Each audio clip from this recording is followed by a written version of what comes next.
Now we're on the moon. Yeah. I think. Well, I think if you look right behind you, it's supposed to be the moon. So there's. Oh my gosh. Okay, so obviously I'm not actually on the moon. It's all in my head. Set.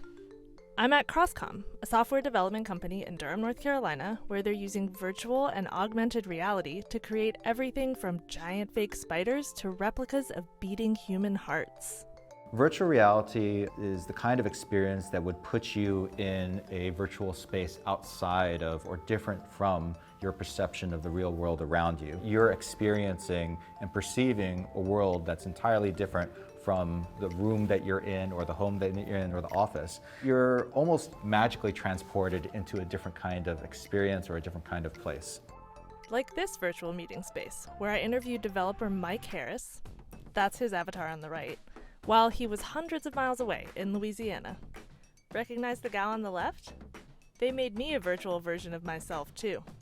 There's still so much to be discovered in this space. I mean, obviously being able to have these interactions, the ability to maintain eye contact and gesture and physically point out objects that are in your space and sort of create them in real time is amazing. There's something really powerful about that ability for us to interact like this. Even without a high-tech headset to immerse yourself in virtual reality, you can still experience its cousin, augmented reality. In fact, you probably already are if you're using things like Instagram filters or Google Maps. Where augmented reality is different is that it's the idea that instead of taking an individual out of their current space or experience, to basically add on top of or augment on top of one's perception of the world around them. This office is pretty bare bones, but with augmented reality, we could potentially interact with virtual facsimiles of real world objects. And so here, I have a virtual engine kind of sitting on top of this physical desk. And if I wanted to kind of observe this engine, I can kind of lean into it and see a little bit closer. I could even tap on it to expand it and see inside and see all of the workings. And so I'm interacting with this virtual engine as if it was physically here, rooted in this space.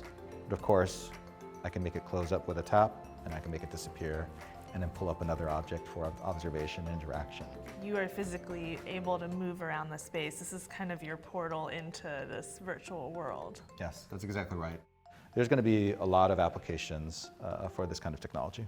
From engines to arachnids. If you're afraid of spiders, this next part might give you the heebie-jeebies, but Don and his team are working with a researcher to develop an app to help treat exactly that kind of phobia. If someone is terrified of spiders, I can sit here and talk with them forever about how spiders are safe. I mean, they already logically know that. They say, I know it is illogical, or sometimes they say, I know it's stupid, but I'm afraid of spiders. Only through exposure to the feared object, graduate exposure, that the associative learning of safety happens in the brain and the person feels comfortable with those objects. And this is a treatment that works well. It works with different kinds of phobias, OCD, post-traumatic stress disorder. But the problem is that we do not have feared objects in the office. And what the app does is there's a software on my computer which is connected via Wi-Fi to the HoloLens device or the AR device. And on this app, I see a map of the surfaces which is created by the HoloLens. And then I also see where my patient is positioned, where their head is and where they're looking at. I can choose the type of spider, whether it's jumping or wolf or black widow. I can choose the color, I can choose how big they are, which direction they're looking at, and place them anywhere in the environment. And I can have the spiders move in any direction at any speed I want. We just recently finished a clinical trial. Towards the end of the therapy, basically they are surrounded by more than 10 huge, like crab-sized spiders. All the 14 people that we have treated in this clinical trial responded in less than 1 hour, average response time 38 minutes, which is a big advantage over conventional ways of therapy or even VR studies that I've looked at. I didn't think I was afraid of spiders until we built this app, and then I realized maybe I do have arachnophobia, especially when we were able to create these giant spiders sitting on top of the coffee table. Because that's the other thing about virtual and augmented reality, is that you could actually create circumstances and situations that actually would be practical, if not impossible, to replicate in the real world. During the COVID-19 pandemic, Crosscom used virtual and augmented reality to help an immersive STEM learning program in Detroit stay connected with high school students. So what they would have seen on the tours, like the lab and things like that, they got to experience in virtual reality. A virtually simulated operating room, a virtually simulated ICU, and we even built in interactive exercises that you would perform if they were to actually physically visit, but even went a step further to be able to do some things that they wouldn't have been able to do. Like there was a mock patient on the operating room. Someone could actually pick up a scalpel and then virtually cut this virtual patient and blood would come out. You like physically jump back, you're like, oh my God, it's so realistic. I always run this module where there's just a lot of input. So in healthcare and medicine, sometimes there's like 20,000 people talking to you. You're having to pay attention to this and your pager goes off and the overhead page goes off and your phone. The kids were stressed.